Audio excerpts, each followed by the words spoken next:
Following the United States' announcement in August that Washington was ending all funding to Palestinian aid organization UNRWA, the United Nations Relief and Works Agency has been clamoring to collect the missing funds from other donor countries.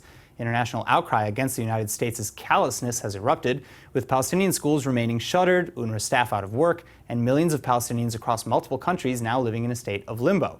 But a closer look at UNRWA's finances and conversations with its remaining 67 donor countries shows that even after the United States pulled its funding, UNRWA was taking in roughly $1 billion. So the question is, where's the money? Joining me now with more is Director of the Israel Resource News Agency, David Bedein. Thank you so much for coming in. Thank you. It's very important to clarify what happened here.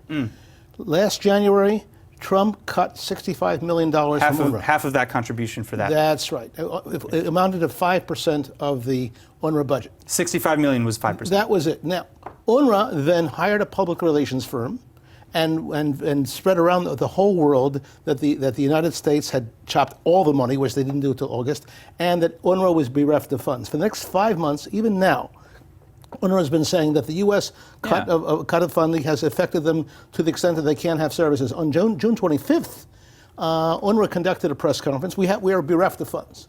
So what did our agency do? We have also the Center for Near East Policy Research. We went to all the donor nations, all 67 donor nations. Did you take back the money? Did you stop the money? And the answer we got from 44 nations that were continuing the money, and we made a graph. Not only did UNRWA have $1 billion as of January 1st, but another $1 billion had come in and by the time they had their press conference on June 25, they were sitting on $1 billion in cash. There's $1 billion missing from UNRWA. Where is it? $1 billion. $1 billion. This is not a small amount of money. No. This is not a statistical error. Now, $1 billion they can't account for, and to this day, their PR firm, Marathon Strategies, it would be wonderful to interview them also. They don't want to talk so much, but Marathon Strategies, planting in every country in the world, in all the media, that there are children starving in Gaza, that UNRWA cannot function because of the U.S. cutbacks. But they already found the replacement countries, Germany, UK. Yeah, the other Saudi donor Arabia. countries kind of picked up the slack already. Immediately. Back in January they picked it up, and after August they picked it up. Now, they're engaging in a very aggressive campaign to bring in money.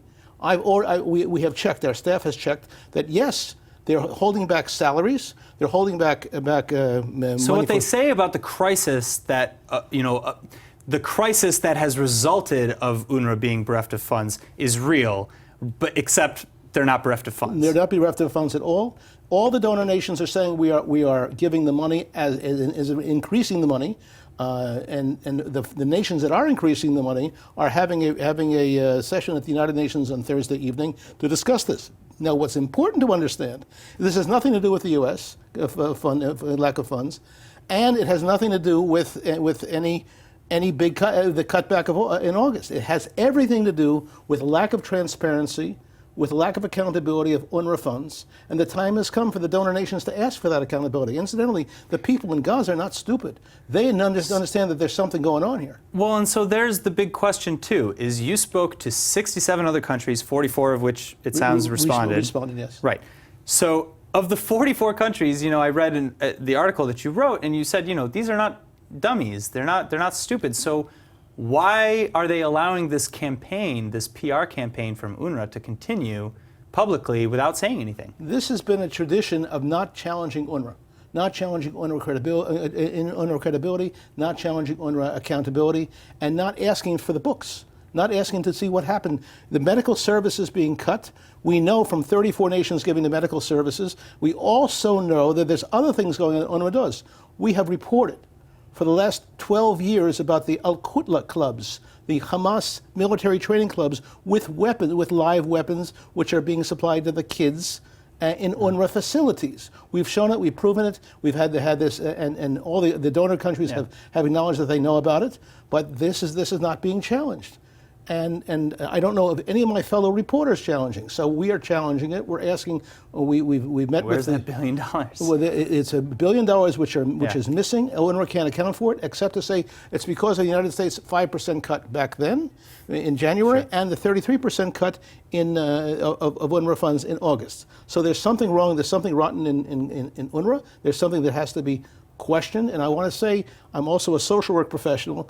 The lack of when a humanitarian agency can't account for its funds and it's serving 5.2 million people, many of whom shouldn't be there, because why keep people in refugee facilities for 70 years? This is something not right. And I mean, so there are a lot of problems with UNRWA, but this is, I mean, this one's a big one. Well, this is the biggest we've seen in 30 years of covering UNRWA. This is the biggest one we've seen, and they're orchestrating it so beautifully. You see, they take the little kids, they put them out, they try to say they're starving. Yeah, I mean, it's a beautiful, it's Pallywood, you know. It's the same thing that we've heard. It's worse than Pallywood because this is UN wood, and it's going to be discussed at the UN tomorrow. My question: we met with one of the major ambassadors, and he was shocked to see what we brought to his attention.